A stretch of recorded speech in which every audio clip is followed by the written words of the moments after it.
Rich Carville here with Matt Huckabee. We're talking about ASU rugby, and this is the second half of the Dartmouth game. Yeah, we really started putting things together the second half, and they kicked to us, and we spit the ball wide here. Caswell making his normal strong run. And you'll see the ball will spit out, and we keep the go forward going. And the ball will spit out here again, and probably go wide with it. Couple mishandling here, but it still works out because our guys are in the right position. They cannot throw the ball forward. Right, it's a big option play. That's correct. Right. And here's another. This kick here's is from the side. Yep. Yeah, it's from the sideline. Because the previous try was scored in the corner there. In the corner. It was downed in the end zone, but Dave, he's got quite a foot, and he makes it. Oh, here's a play. See how it's all backwards. Right. And that's Clint Whitler. He's able to maintain possession, and Matt decides to keep the ball. So I think he ran a little bit the next practice for that. And, that's all right. Got to spit that ball out, especially when you guys when there's a strike runners waiting to run. You see the guys waiting here. Matt will throw it to him, and Roland decides to have a good run and a good offload. Oh, that was a great. And then a good try. Blake just decides to bully over the try zone, and David just as sure as ever with that foot. Oh, he had a great day kicking. He sure did. Now here's the line out. White just kicked the ball out, but what happened is we were able to contest the ball enough to Stain with a great move there. Kind of took them inside out. Yeah. But we flushered the Dartmouth line out enough that they overthrew it, and little Matty, being as savvy as he is, was able to field the ball, and we immediately turned that into points and had a go at him. And it was capped off by a tremendous run by Stain. And there's the try out of the conversion. That was a penalty kick. Good. Yeah, that was a.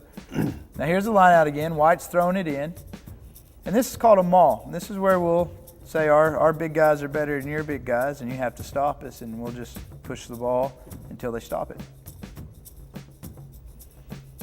Now, one thing that I notice is that several players are standing off from the ball. Obviously, they all can't come in, because if you break, there's no one to defend. Right. And this is just, there's Roland. He decides he needs to score. And again, the ball's passed backwards the whole time. It's like a big option play.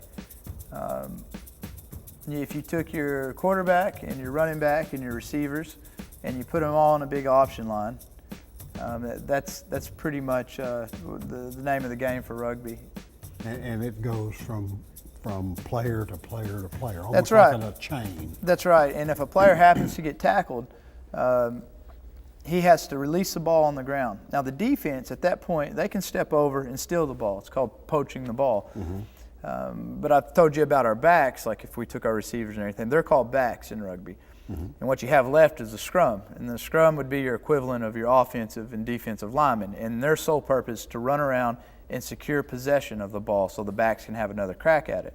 So what happens is it'll get thrown to the backs, a back will get tackled, and he'll set the ball. Now the defense can step over and steal it. But what happens is the scrum will run behind the back, and as soon as the defense steps over to steal the ball, they will actually block and blow him off the ball. And the ball will spit out behind our scrum, and there's this little bitty position. It's normally a smaller guy. Matt Guess is ours, and he's really good scrum half. And he runs behind this chaos, grabs the ball, and throws it back into play for other backs waiting to run the ball and advance the ball. So that's kind of how the plays moved upfield. I remember when my oldest son came over to see, I think, John play years ago. And my oldest son was also a high school football player. Okay. And a high school referee as well. All right. And so he began to watch, and he said, "Oh, that's where the line of scrimmage originated. Exactly. Oh, that's where the snap of the ball originated." That's right. In American football. Yeah, no, that's it. Yeah, and as you watch rugby, you can see the line of scrimmage and stuff, because the ball is effectively the line of scrimmage, and you have to be. The defense has to be back on sides, meaning they can't hang out in the other team's back line just waiting for the ball to go there. They have to be behind the ball wherever it's down and released from the tackled player. The defense has to back up, and they can't move forward until that ball is out of that ruck that we just established with the scrum blowing over and resetting possession of the ball. As soon as that ball's used out, the defense can launch up. Okay, let's talk about the rules of the game. Okay. All right, a little bit. We're going to see a segment here, I think, on throw-ins. Okay. What's the throw-in? Okay. here? The throw-in or the line-out specifically is a way to restart the game if the ball has been kicked out of bounds or run out of bounds. If the green team had kicked it out of bounds or run out of bounds, then the white team would throw the ball back in. Now again, he's got to throw it right down the center of that tunnel there. Green has it, but you see with the white guys, or us, ASU, they can still contest the ball. But the green team, they're calling a secret. This is kind of like a jump ball in basketball. It is, but a coordinated jump ball, because we know we'll lift different guys at different times, and we'll call it out, and we'll try to You trick actually the have other a team. play set up. A couple, yeah, probably about 10 or 12 different plays set up. Right. And the guy who's throwing the ball in, and of course, your team knows where that ball is going to go. That's right. But the other team doesn't. They can still try for it if they catch on to our plays a little bit, and they can actually steal possession, which is something we practice on, because possession's key in rugby. If you can starve the other team of possession, you win.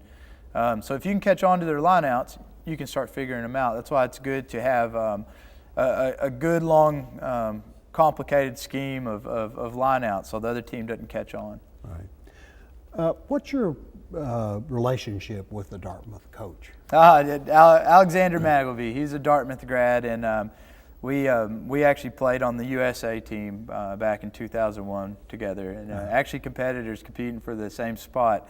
We ended up both playing at the same time and had pushed somebody else out of the spot. But great friend of mine, and it was just a pleasure having him down to Arkansas State. You know, with him coaching at his respected university now, it was a really neat thing. And he's also the head coach of the All-American team, so he got to kind of scout our guys for the All-American team. Looking at them for possible selections for this summer, right? Right. They'll put the best college players in the nation together and make a team, and they'll go travel New Zealand or South Africa and play against the best of the best at the universities at those countries. That's a fabulous opportunity for our kids. Yes, it's very special. Ask Nardis or Roland Evans. Those are two of the All-Americans that come right to mind. And we've got some others in the making, but those two got to travel last year to South Africa, and it was a really special trip for both of them. And one of the things that you have every year is an alumni game. That's right. That's right. Where are you going to play in that? No, heck no. I coach these guys every day. They're bigger, faster, stronger, and you couldn't pay me enough to get out on the field with them. No, maybe if my knee was good. But I tell you, I just love seeing the alumni come back and strap on their boots. And last year they had a very good showing. I think some of our guys were really surprised and impressed by the level of rugby, and at least for 10 minutes. And then the running got them. Let's take a break, and we'll be back in just a minute.